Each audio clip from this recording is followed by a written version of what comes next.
Hi guys, welcome back to my YouTube channel that is Swapna's Tutorial. So ನೀವೇ ನನ್ನ ಚಾನಲ್ಗೆ subscribe ಆಗಿಲ್ಲ ಅಂದರೆ ಪ್ಲೀಸ್ ಸಬ್ಸ್ಕ್ರೈಬ್ ಆಗಿ ವಿಡಿಯೋಸ್ ಲೈಕ್ ಮಾಡಿ ಶೇರ್ ಮಾಡಿ ಹಾಗೆ ಕಮೆಂಟ್ ಮಾಡಿ.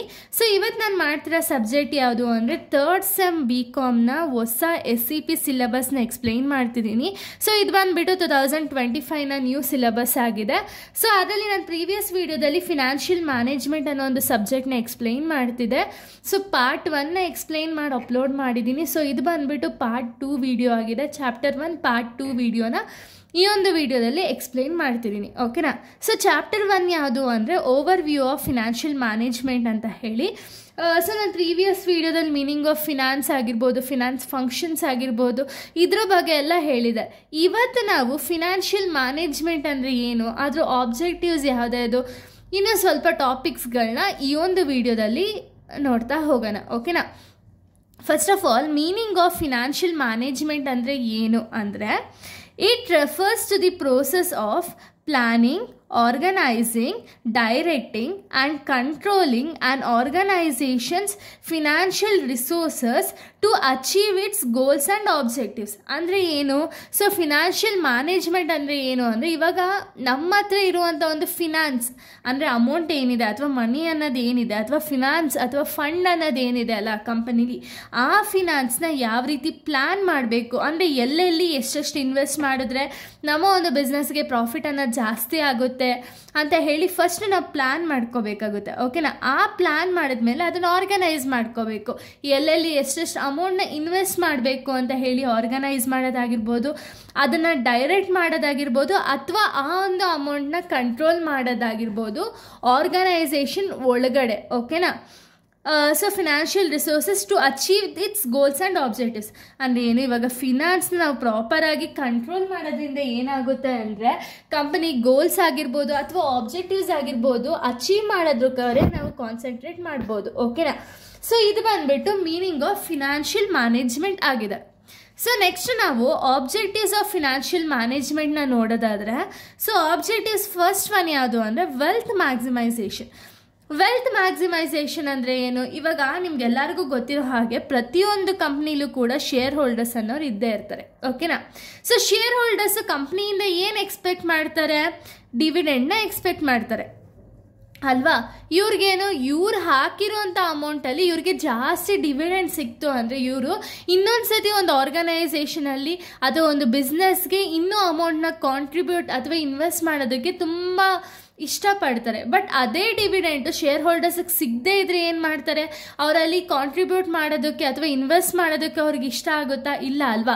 ಸೊ ಪ್ರತಿಯೊಂದು ಶೇರ್ ಹೋಲ್ಡರ್ಸ್ಗೂ ಕೂಡ ಒಂದು ವೆಲ್ತ್ ಅಥವಾ ಅವ್ರು ಹಾಕಿರೋ ಇನ್ವೆಸ್ಟ್ಮೆಂಟಿಂದ ಏನು ಡಿವಿಡೆಂಟ್ ಏನಿದೆ ಆ ಡಿವಿಡೆಂಟ್ ಜಾಸ್ತಿ ಕೊಡೋ ಕಡೆ ಒಂದು ಕಂಪನಿ ಅನ್ನೋದು ಕಾನ್ಸಂಟ್ರೇಟ್ ಮಾಡಬೇಕು, ಓಕೆನಾ. ಯಾವಾಗ ಇವ್ರಿಗೆ ಜಾಸ್ತಿ ಕೊಡ್ಬೋದು? ಕಂಪ್ನಿಗೆ ಜಾಸ್ತಿ ಪ್ರಾಫಿಟ್ ಆಯಿತು ಅಂದರೆ ಜಾಸ್ತಿ ಡಿವಿಡೆಂಟ್ನ ಕೊಡ್ಬೋದು ಅಲ್ವಾ. ಸೊ ಅದ್ರ ಕಡೆ ಅಂದರೆ ವೆಲ್ತ್ ಮ್ಯಾಕ್ಸಿಮೈಸೇಷನ್ ಕಡೆ ಒಂದು ಬಿಸ್ನೆಸ್ ಅಥವಾ ಒಂದು ಕಂಪನಿ ಅನ್ನೋದು ಫೋಕಸ್ ಮಾಡಬೇಕಾಗಿರುತ್ತೆ. Next profit maximisation. Profit maximisation ಅಂದರೆ ಏನು? ಇವಾಗ ಗೋಲ್ಸ್ನ ಅಚೀವ್ ಮಾಡೋದ್ರಿಂದ ಕಂಪನಿ ಪ್ರಾಫಿಟ್ ಅನ್ನೋದು ಏನಾಗುತ್ತೆ ಅಂದರೆ ಇನ್ಕ್ರೀಸ್ ಆಗುತ್ತೆ. ಇದರಿಂದ ಕಂಪನಿ ನೀಡ್ಸು ವಾಂಟ್ಸು ಫುಲ್ಫಿಲ್ ಆಗುತ್ತೆ, ನೇಮು ಫೇಮು ಇನ್ಕ್ರೀಸ್ ಆಗುತ್ತೆ, ವೆಲ್ತ್ ಮ್ಯಾಕ್ಸಿಮೈಸೇಷನ್ ಅನ್ನೋದಾಗುತ್ತೆ, ಫಿನಾನ್ಷಿಯಲ್ ಸ್ಟೆಬಿಲಿಟಿ ಅನ್ನೋದಾಗುತ್ತೆ, ಗ್ರೋತ್ ಅನ್ನೋದಾಗುತ್ತೆ. ಪ್ರತಿಯೊಂದು ಕೂಡ ನಮಗೆ ಕಂಪನಿ ಆಬ್ಜೆಕ್ಟಿವ್ಸ್ ಮೇಲೆ ಡಿಪೆಂಡ್ ಆಗಿರುತ್ತೆ, ಓಕೆನಾ.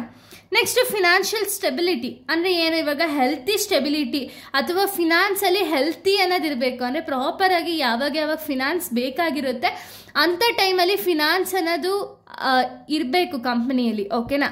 Next growth and expansion. So ಇವಾಗ ನಾನು ಆಗಲೇ ಹೇಳ್ದಂಗೆ ಪ್ರಾಫಿಟ್ ಜಾಸ್ತಿ ಆಯಿತು ಅಂದರೆ ಕಂಪನಿಯವ್ರು ಏನು ಮಾಡ್ತಾರೆ? ಬಿಸ್ನೆಸ್ ಎಕ್ಸ್ಪಾನ್ಷನ್ ಆಗಿರ್ಬೋದು, ಬಿಸ್ನೆಸ್ ಗ್ರೋತ್ಗಾಗಿರ್ಬೋದು ಕಾನ್ಸಂಟ್ರೇಷನ್ ಜಾಸ್ತಿ ಮಾಡ್ತಾ ಹೋಗ್ತಾರೆ, ಓಕೆನಾ. Next risk management. Risk management ಅಂದರೆ ಏನು? ಇವಾಗ ಕಂಪನಿಯಲ್ಲಿ ಯಾವಾಗಲೂ ಪ್ರಾಫಿಟೇ ಆಗುತ್ತೆ ಅಂತ ನಾವು ಹೇಳೋಕ್ಕಾಗಲ್ಲ, ಓಕೆನಾ. ಲಾಸು ಆಗ್ಬೋದು ಅಥವಾ ಪ್ರಾಫಿಟ್ಟು ಆರ್ ಲಾಸು ಎರಡು ಅಂದರೆ ಬ್ಯಾಲೆನ್ಸಲ್ಲೂ ಕೂಡ ಇರ್ಬೋದು, ಓಕೆನಾ. ಸೊ ಅದಕ್ಕೆ ರಿಸ್ಕ್ ಅನ್ನೋದು ಏನಿದೆ, ಫ್ಯೂಚರಲ್ಲಿ ಏನು ರಿಸ್ಕ್ ಅನ್ನೋದಿರುತ್ತಲ್ವ ಅದನ್ನು ನಾವು ಈಗಲಿಂದನೇ ಮ್ಯಾನೇಜ್ ಮಾಡ್ತಾ ಹೋಗಬೇಕಾಗುತ್ತೆ, ಓಕೆನಾ. ನೆಕ್ಸ್ಟ್ ಮ್ಯಾಕ್ಸಿಮೈಸಿಂಗ್ ರಿಟರ್ನ್ಸ್ ಅಂದರೆ ಏನು? ಇದು ಕೂಡ ವೆಲ್ತ್ ಮ್ಯಾಕ್ಸಿಮೈಸೇಷನ್ ಥರನೇ. ಅಂದರೆ ರಿಟರ್ನ್ಸ್ ಯಾರ್ಯಾರಿಗೆ ರಿಟರ್ನ್ಸ್ನ ಕೊಡಬೇಕಿರುತ್ತಲ್ಲ ಅವ್ರಿಗೆಲ್ಲ ಪ್ರಾಪರಾಗಿ ಕೊಟ್ಟು ನಾವು ಪ್ರಾಫಿಟ್ ಅನ್ನೋದನ್ನ ಇನ್ಕ್ರೀಸ್ ಮಾಡ್ತಾ ಹೋಗಬೇಕಾಗುತ್ತೆ. ಮಿನಿಮೈಸಿಂಗ್ ಕಾಸ್ಟ್ ಅಂದರೆ ಇವಾಗ ರಾ ಮೆಟೀರಿಯಲ್ಸ್ ಆಗಿರ್ಬೋದು ಅಥವಾ ಟ್ರಾನ್ಸ್ಫರಿಂಗ್ ಆಗಿರ್ಬೋದು, ಟ್ರಾನ್ಸ್ಪೋರ್ಟೇಷನ್ ಕಾಸ್ಟ್ ಆಗಿರ್ಬೋದು, ಇದೆಲ್ಲ ಲಿಮಿಟೆಡ್ ಕಾಸ್ಟ್ ಅಥವಾ ಮಿನಿಮೈಸಿಂಗ್ ಕಾಸ್ಟಲ್ಲಿ ನಾವು ಬಿಸ್ನೆಸ್ ಅನ್ನೋದನ್ನ ರನ್ ಮಾಡೋದ್ರಿಂದ ಕಂಪನಿಗೆ ಪ್ರಾಫಿಟ್ ಅನ್ನೋದು ಜಾಸ್ತಿ ಆಗುತ್ತೆ. ನೆಕ್ಸ್ಟ್ ಎನ್ಶೂರಿಂಗ್ ಲಿಕ್ವಿಡಿಟಿ ಅಂದರೆ ಏನು, ಇವಾಗ ಕಂಪನಿಯಲ್ಲಿ ಲಿಕ್ವಿಡಿಟಿ ಪೊಸಿಷನಲ್ಲಿ ಇರಬೇಕು. ಯಾಕೆ ಅಂದರೆ ಇವಾಗ ಅಕಸ್ಮಾತ್ ಕಂಪನಿ ಏನಾದ್ರು ಲಾಸ್ ಆಯಿತು ಅಂದ್ಕೊಳ್ಳಿ, ಅವಾಗ ಅವರು ರೀಪೇಮೆಂಟ್ ಮಾಡೋದಕ್ಕಾದ್ರೂ ಅವ್ರಿಗೆ ಹತ್ರ ಲಿಕ್ವಿಡಿಟಿ ಅನ್ನೋದು ಇರಬೇಕಲ್ಲ, ಅಂದರೆ ಕ್ಯಾಶ್ ಅನ್ನೋದು ಇರಬೇಕಲ್ವಾ. ಸೊ ಆ ಒಂದು ಲಿಕ್ವಿಡಿಟಿ ಕ್ಯಾಶ್ ಅನ್ನೋದು ಏನಿದೆ ಅವರು ಯಾವಾಗಲೂ ಮೇಂಟೈನ್ ಮಾಡಲೇಬೇಕು. ಓಕೆನಾ. ಇನ್ನು ನೆಕ್ಸ್ಟ್ ಪಾಯಿಂಟ್ ನಾವು ನೋಡೋದಾದ್ರೆ ಅಚೀವಿಂಗ್ ಫಿನಾನ್ಷಿಯಲ್ ಸ್ಟೆಬಿಲಿಟಿ ಅಂದರೆ ಏನು, ಇವಾಗ ಫಿನಾನ್ಷಿಯಲ್ ಸ್ಟೆಬಿಲಿಟಿನ ಯಾವ ರೀತಿ ಅಚೀವ್ ಮಾಡಬಹುದು ಅನ್ನೋ ಕಡೆ ಕಾನ್ಸಂಟ್ರೇಷನ್ ಅನ್ನೋದನ್ನ ಜಾಸ್ತಿ ಮಾಡಬೇಕಾಗುತ್ತೆ. ಓಕೆನಾ. ಇಷ್ಟು ಕೂಡ ಒಂದು ಆಬ್ಜೆಕ್ಟಿವ್ಸ್ ಆಫ್ ಫಿನಾನ್ಷಿಯಲ್ ಮ್ಯಾನೇಜ್ಮೆಂಟ್ ಆಗಿದೆ. ಇನ್ನು ನಾವು ನೆಕ್ಸ್ಟ್ ಸ್ಕೋಪ್ ಆಫ್ ಫಿನಾನ್ಷಿಯಲ್ ಮ್ಯಾನೇಜ್ಮೆಂಟ್ನ ನೋಡೋದಾದರೆ ಯಾವ್ಯಾವ ರೀತಿ ಸ್ಕೋಪ್ ಇದೆ ಅಂದರೆ, ಫಸ್ಟ್ ಫಿನಾನ್ಷಿಯಲ್ ಪ್ಲಾನಿಂಗ್. ನಾನು ಆಗಲೇ ಹೇಳ್ದಂಗೆ, ಸೊ ಇವಾಗ ಯಾವುದೇ ಒಂದು ಕಂಪ್ನಿ ಸ್ಟಾರ್ಟ್ ಆಗಿರ್ಬೋದು ಅಥವಾ ಎಂಡ್ ಆಗಿರ್ಬೋದು, ಏನೇ ಒಂದು ಮಾಡಬೇಕಾದ್ರೂ ಕೂಡ ಫಿನಾನ್ಷಿಯಲ್ ಪ್ಲಾನಿಂಗ್ ಅನ್ನೋದು ತುಂಬ ಇಂಪಾರ್ಟೆಂಟ್ ಆಗುತ್ತೆ. ಎಲ್ಲೆಲ್ಲಿ ಎಷ್ಟೆಷ್ಟು ಅಮೌಂಟ್ನ ಇನ್ವೆಸ್ಟ್ ಮಾಡಬೇಕು, ಎಲ್ಲಿ ಇನ್ವೆಸ್ಟ್ ಮಾಡಿದ್ರೆ ಜಾಸ್ತಿ ಪ್ರಾಫಿಟ್ ಅನ್ನೋದು ಸಿಗುತ್ತೆ ಅನ್ನೋ ಕಂಪ್ಲೀಟ್ ಡೀಟೇಲ್ಸ್ನ ಫಸ್ಟ್ ನಾವು ಪ್ಲಾನ್ ಮಾಡಬೇಕಾಗುತ್ತೆ. ಓಕೆನಾ. ನೆಕ್ಸ್ಟ್ ಫಿನಾನ್ಷಿಯಲ್ ಬಜೆಟಿಂಗ್ ಅಂದರೆ ಏನು, future forecasting about the future ಅಂದರೆ ಫ್ಯೂಚರಲ್ಲಿ ಏನು ಅಮೌಂಟ್ ಬೇಕು ಅಥವಾ ಯಾವ ರೀತಿ ನಾವು ಪ್ಲಾನ್ ಮಾಡಿದ್ರೆ ಸಕ್ಸೀಡ್ ಆಗ್ತೀವಿ ಅಂತ ಹೇಳಿ ಫಸ್ಟೇ ಒಂದು ಬಜೆಟಿಂಗ್ ಅನ್ನೋದನ್ನ ಪ್ರಿಪೇರ್ ಮಾಡ್ಕೊಳ್ತಾರೆ. ಓಕೆನಾ. ನೆಕ್ಸ್ಟ್ ಇನ್ವೆಸ್ಟ್ಮೆಂಟ್ ಮ್ಯಾನೇಜ್ಮೆಂಟ್ ಅಂದರೆ ಎಲ್ಲಿ ಇನ್ವೆಸ್ಟ್ಮೆಂಟ್ ಮಾಡಬೇಕು, ಎಲ್ಲಿ ಇನ್ವೆಸ್ಟ್ ಮಾಡಿದ್ರೆ ನಮಗೆ ಜಾಸ್ತಿ ಪ್ರಾಫಿಟ್ ಸಿಗುತ್ತೆ ಅಂತ ಹೇಳಿ ನಾವು ಮೈಂಡಲ್ಲೇ ಕ್ಯಾಲ್ಕುಲೇಷನ್ ಮಾಡಿಕೊಂಡು ಆಮೇಲೆ ಇನ್ವೆಸ್ಟ್ಮೆಂಟ್ ಡಿಸಿಷನ್ ಅನ್ನೋದನ್ನ ನಾವು ಮಾಡಬೇಕಾಗುತ್ತೆ. ಈಗ ನಮಗೆ ಗೊತ್ತಿಲ್ಲದಂಗೆ ಇವಾಗ ಸ್ಟಾಕ್ಸ್ ಮೇಲೆ ಇನ್ವೆಸ್ಟ್ ಮಾಡಿದ್ರಿ ಅಂದ್ಕೊಳ್ಳಿ. ಓಕೆನಾ. ಸ್ಟಾಕ್ಸ್ ಅಥವಾ ಶೇರ್ಸ್ ಮೇಲೆ ಇನ್ವೆಸ್ಟ್ ಮಾಡಿದ್ರಿ ಅಂದ್ಕೊಳ್ಳಿ. ಈಗ ಎಲ್ಲರಿಗೂ ಗೊತ್ತಿರೋ ಹಾಗೆ ಶೇರ್ ಮಾರ್ಕೆಟ್ ಸ್ವಲ್ಪ ಡೌನಲ್ಲಿದೆ. ಓಕೆನಾ. ಸೊ ಇವಾಗ ಇನ್ವೆಸ್ಟ್ಮೆಂಟ್ ಮಾಡಿರೋರಿಗೆ ಕಂಪ್ನಿಯಲ್ಲಿ ಇವಾಗ ಪ್ರಾಫಿಟ್ ಆಗುತ್ತಾ, ಇಲ್ಲ. ಸೊ ಅವ್ರೇನು ಮಾಡಬೇಕು, ಬೇರೆ ಯಾವ್ದ್ರಲ್ಲಾದ್ರು ಗೋಲ್ಡ್ ಮೇಲೋ ಅಥವಾ ಡಿಬೆಂಚರ್ಸ್ ಮೇಲೋ ಆ ಥರ ಬೈಫರ್ಗೇಟ್ ಮಾಡ್ಕೋಬೇಕಾಗುತ್ತೆ. ಓಕೆನಾ. ಸೊ ಅಲ್ಲಿ ಇವಾಗ ಶೇರ್ ಮಾರ್ಕೆಟ್ಗೆ ಇವಾಗ ಡೌನ್ ಇದೆ ಅಂದರೆ ಮುಂದಿನ ಡೌನೇ ಇರುತ್ತಾ, ಇಲ್ಲ. ಅದು ಸಡನ್ನಾಗಿ ಹೈಕೂ ಆಗ್ಬೋದು ಅಥವಾ ಸಡನ್ನಾಗಿ ಡೌನು ಆಗ್ಬೋದು. ಓಕೆನಾ. ಎಲ್ಲಿ ಇನ್ವೆಸ್ಟ್ಮೆಂಟ್ ಮಾಡಬೇಕು ಅಂತ ಹೇಳಿ ಕಂಪನಿ ಫಸ್ಟ್ ಡಿಸೈಡ್ ಮಾಡಿರಬೇಕಾಗುತ್ತೆ. Next funding and financing. ನಾನು ಆಗಲೇ ಹೇಳಿದಂಗೆ ಫಿನಾನ್ಸಿಂಗ್ ಅಂದರೆ ಸೊ ಎಲ್ಲೆಲ್ಲಿ ಎಷ್ಟೆಷ್ಟು ಇನ್ವೆಸ್ಟ್ಮೆಂಟ್ ಮಾಡಬೇಕು ಅನ್ನೋದನ್ನ ನಾವು ಫಸ್ಟೇ ಪ್ಲಾನ್ ಮಾಡಬೇಕಾಗಿರುತ್ತೆ. ನೆಕ್ಸ್ಟ್ ವರ್ಕಿಂಗ್ ಕ್ಯಾಪಿಟಲ್ ಮ್ಯಾನೇಜ್ಮೆಂಟ್ ಅಂದರೆ ಏನು, ಇವಾಗ ಡೇ ಟು ಡೇ ಬಿಸ್ನೆಸ್ಸಲ್ಲಿ ಎಷ್ಟು ಅಮೌಂಟ್ ಬೇಕು, ಡೇ ಟು ಡೇ ಟ್ರಾನ್ಸಾಕ್ಷನ್ ಆಗಿರ್ಬೋದು ಅಥವಾ ಡೇ ಟು ಡೇ ಒಂದು ರಾ ಮೆಟೀರಿಯಲ್ಸ್ ಪರ್ಚೇಸ್ ಆಗಿರ್ಬೋದು, ಎಲ್ಲೆಲ್ಲಿ ಎಷ್ಟೆಷ್ಟು ಅಮೌಂಟ್ ಅಂದರೆ ವರ್ಕಿಂಗ್ ಕ್ಯಾಪಿಟಲ್ ಅನ್ನೇನು ಡೇ ಟು ಡೇ ಆ್ಯಕ್ಟಿವಿಟೀಸ್ಗೆ ಎಷ್ಟೆಷ್ಟು ಅಮೌಂಟ್ ಬೇಕಾಗಿರುತ್ತೋ ಅದನ್ನು ಕೂಡ ಮ್ಯಾನೇಜ್ ಮಾಡಬೇಕಾಗುತ್ತೆ. ನೆಕ್ಸ್ಟ್ ರಿಸ್ಕ್ ಮ್ಯಾನೇಜ್ಮೆಂಟ್ ಅನ್ನೋದನ್ನ ಮಾಡಬೇಕಾಗುತ್ತೆ. ರಿಸ್ಕ್ ಅನ್ನೋದು ಅನ್ಪ್ರಿಡಿಕ್ಟೇಬಲ್ ಅಲ್ವಾ. ಸೊ ಅದಕ್ಕೆ ನಾವು ರಿಸ್ಕ್ ಮ್ಯಾನೇಜ್ಮೆಂಟ್ ಅನ್ನೋದನ್ನ ಮಾಡಬೇಕಾಗಿರುತ್ತೆ. ನೆಕ್ಸ್ಟ್ ಫಿನಾನ್ಷಿಯಲ್ ರಿಪೋರ್ಟಿಂಗ್ ಆ್ಯಂಡ್ ಅನಾಲಿಸಿಸ್ನ ಮಾಡಬೇಕಾಗುತ್ತೆ. Financial control and governance. So finance ನಾವು ಪ್ರತಿಯೊಂದು ಬಿಸ್ನೆಸ್ಸಲ್ಲೂ ಕೂಡ ಕಂಟ್ರೋಲ್ ಮಾಡಿ ಅದು ಎಲ್ಲೆಲ್ಲಿ ಇನ್ವೆಸ್ಟ್ಮೆಂಟ್ ಮಾಡಬೇಕು ಅಂತ ಹೇಳಿ ಗವರ್ನ್ ಮಾಡಬೇಕಾಗುತ್ತೆ.